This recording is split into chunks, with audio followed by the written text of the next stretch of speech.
We did Thief's theme in the first place.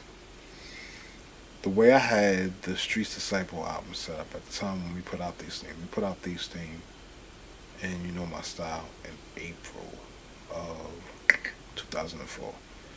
And the original idea is that we had two other records that we were going to do in the summer.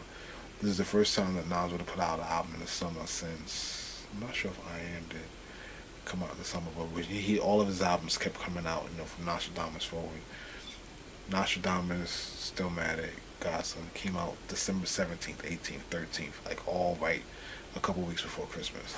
So it was like, you know what, we got no songs, let's go out with the album in the summer and change the way the album sounds, because even when Nas was making Stillmatic and Ether, I remember sitting there mastering while his first version of Ether was being mastered. He's like, yeah, this is that winter beef. Like when you're walking outside, you're cold and you're blowing smoke, and you hear that boom boom, shh, and like he was like, the beat sounds like the winter. So he actually tailored his album to sound like December, and that's why we said it in the song Thief's Theme. So on Thief's Theme, I intended it to sound like the summer of 2004. Rats drink from water drops, and even things he says in the record was directly about being hot, and the Peter Tosh references and everything else. The record was meant to come out in the summer. Um, we put the record out. I remember we took it up to Flex, and that was there. But nobody said, you know what, that record's crazy. Like, we didn't get that feedback. We got, uh-oh, what's he doing? I remember a couple other rappers even pushing their album back and going, oh my God, he's going to come with this Thief's theme. Like, that's hard.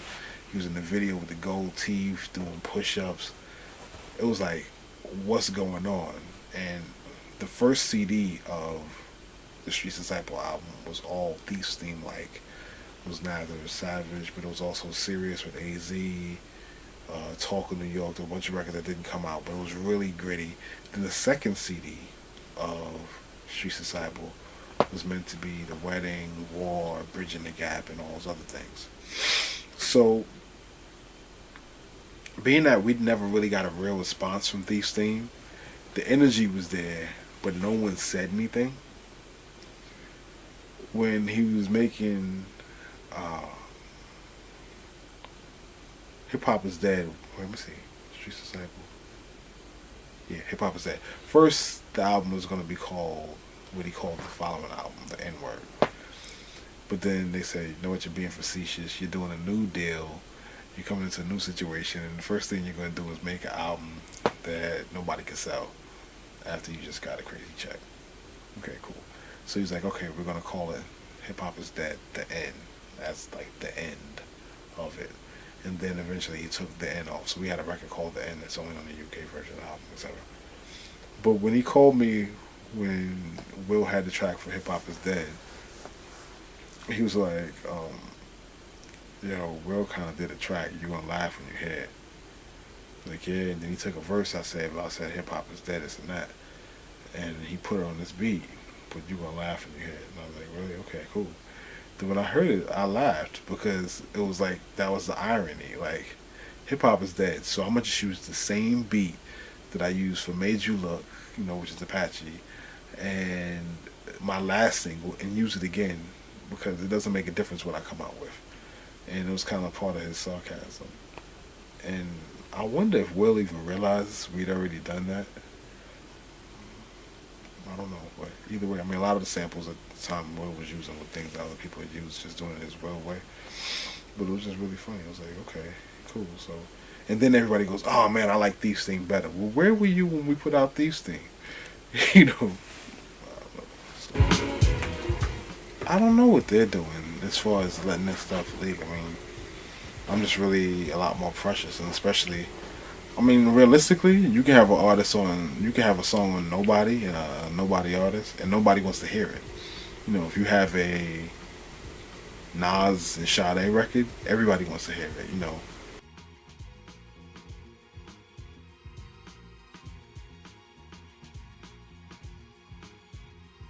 There's Sade's Lovers Rock remixes with Nas on it that I did. when that was going to be a single, then they decided to not put that out and put out the live album because the tour was where they were.